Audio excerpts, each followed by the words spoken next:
I wish I could give you, I wish I had a picture. Well, we'll see what we have here. I'm here at the Rose Bowl, and I've just learned who died? Michiko Noble. Michiko Noble. Now, who is she? Michiko had the Glendale Antique Show and the first art pottery, or the first pottery show in Southern California. Now, was she associated with anyone? Yeah, Al Noble. Al Noble Was her, yeah. was her husband. Yes.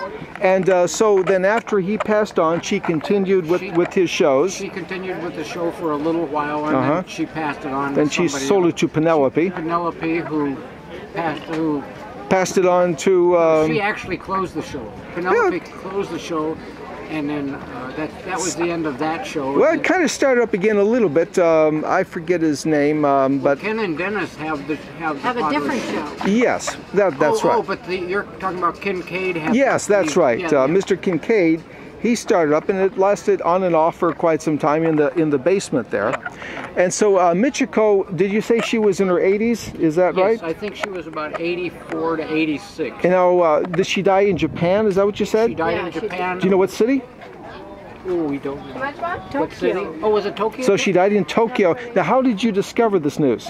Angie called. I had the number, and I talked to her when she was still in She was alive. reasonably coherent state. Uh-huh. And I called back about a month and a half later, and they said she'd passed. Now, do you know what she died of? Liver cancer. Liver cancer. And they already told her, when she was here, they already told her it was inoperable and that she was terminal. And she wanted to die at home. You know, Yeah, she wanted to be in Japan with her family. So she wanted to go back home to die. Well, that's very sad news. Yeah, it really is. And she was really, you know, was instrumental in the pottery.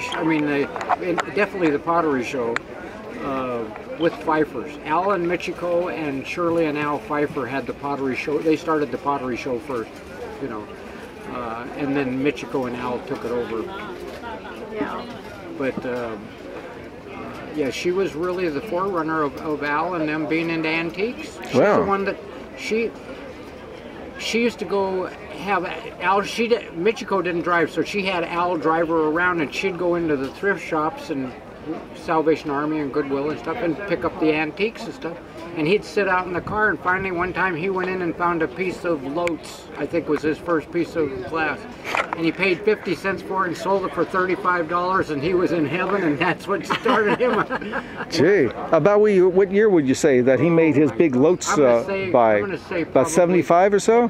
Pardon? About 1975 or earlier? No, I'm thinking it was probably the early 60s. Oh, okay. So in the early 60s, he went into a thrift shop. Would you know what city that thrift shop was in? Los Angeles. So he went to a Los Angeles thrift shop, went in there, paid 50 cents for a piece of Lotz. Now Lotz is glass, or glass, so he bought a piece of Lotz glass for 50 cents, and then he turned around and a week later or something and sold for $35. Yeah. Do you know what kind of work he was doing at the time? I think he was selling turf to golf courses. Okay, so he was a turf man. Yes. And so he was also a singer. Oh, that's right. Prior to that. He's on radio and all that. Yes, he was on the radio. Yeah, I remember that. Yeah. He was an announcer. He had his own radio program. Yeah. Now this was in New York. Many years ago. Well.